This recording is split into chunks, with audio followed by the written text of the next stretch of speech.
संत ऐसा चाहिए जैसे सूप सुहाए, सारी सारी को गही रहे थोथा दे उड़ाए।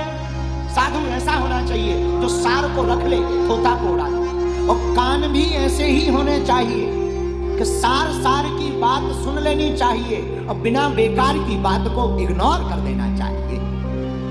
लेकिन हम लोग भी बड़े गजब, कोई गाली दे तो वो जल्दी सुन लेते।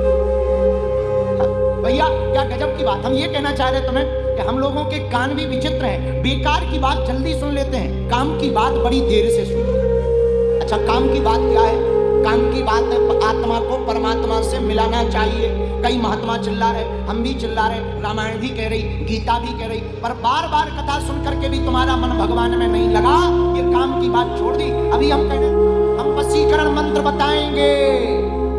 ओहो बगल में कोई हला, चुप हो जा गुरुजी फिर से बोलिए, फिर से बोलिए। अगर हम कहते हैं वशीकरण मंत्र दे रहे, माताएं तो इतनी जल्दी मोबाइल निकालेंगी, उन्हें तुरंत पति देव को बस में करना है, तुरंत मोबाइल निकाल करके वो चालू करेंगे। बाहर में गया महाराज हमारे स्वामी जी बात नहीं मानते, सुनते नहीं है, मंत्र बता दो, बोलो सीताराम।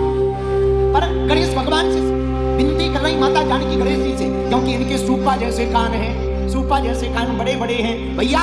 पर गणेश भगवान की एक शिक्षा गजब की है, ये कान के कच्चे नहीं, मेरे पागलों, आदमी को कान का कच्चा नहीं, कान का सच्चा होना चाहिए। कान का कच्चा नहीं, सच्चा होना चाहिए, क्योंकि कान भरने वाले लोग बड़े खतरनाक होते हैं। वो तुम्हारी प्रसन्नता को देख करके कान भरना प्रारंभ कर देते हैं, और जो कान का कच्चा होता है वो जय जय सीता जी महाराज की, गणपति बप्पा। कान के कच्चे कितने विचित्र होते हैं जरा सुनो। बाल काल में खेल खेलते, कौन सा खेल? गेंद का, फुटबॉल का खेल।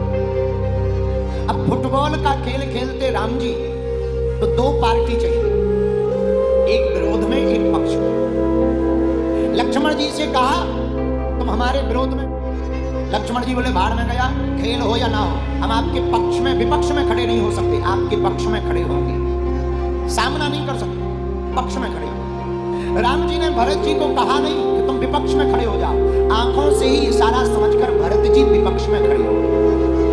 एक तरफ राम जी, एक तरफ भरत जी, राम जी के साथ लक्ष्मण जी, भरत जी के साथ शत्रुघ्न जी।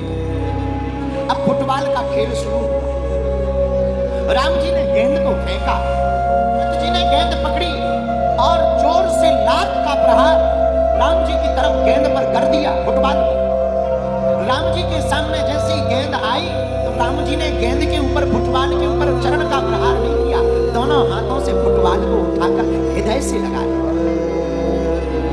कान भरने वाले कितने खतरनाक होते हैं जरा देखना। राम जी के कान में भरने वाला आदमी बोला, हे रघुनाथ, लगता है भरत जी तुमसे जीतना चाहते हैं, इसलिए तो विपक्ष में खड़े हो गए।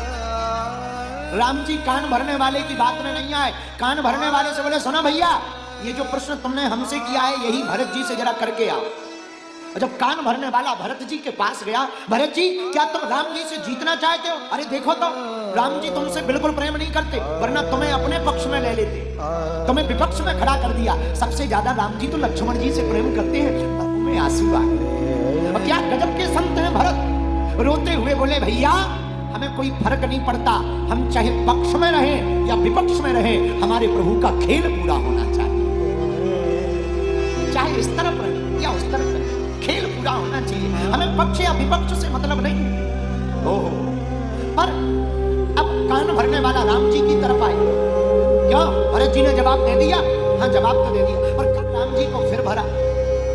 सरकार लगता है भरत जी तुमसे फुटबॉल में जीतना चाहे, क्यों? तब तो इतनी जोर से चरण का प्रहार किया। लेकिन एक बात बताओ, क्या जब भरत जी ने इतनी जोर से फुटबॉल पर लात मारी तो आपने क्यों नहीं मारी? आप भी तो मार सकते थे, उस पार चली जाती, गोल हो जाता, आप जीत जाते। राम जी मुस्कुराते हुए बोले भैया भरत जैसा संत जिसे ठोकर मार करके हमारे पास भेज दे, अपने पास से कहीं दुत्कार नहीं सकते, उसको कहां भगा सकते? और भरत जी से पूछा क्या तुम जीतना चाहते?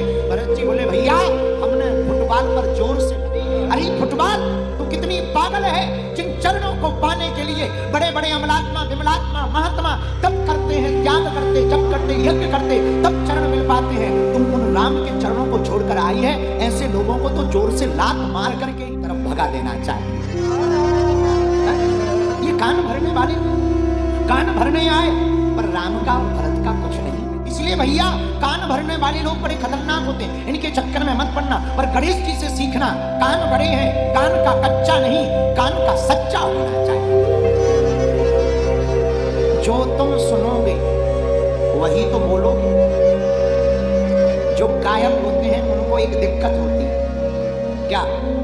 जिस राग को वो ज्यादा देर तक सुन ले, फिर वही राग के गीत अपने आप वो कितनी भी कोशिश करें बदलने में बड़ी कठिनाई होती है। तो जो तुम सुनोगे वही मुंह से निकलेगा, ये तय है। इसलिए भैया अगर तुम प्रभु की कथा को सुनोगे तो भगवान का नाम ही मुख से निकलेगा। तो गणेश जी के कान बड़े बड़े, एक बात है गणेश जी के रूप से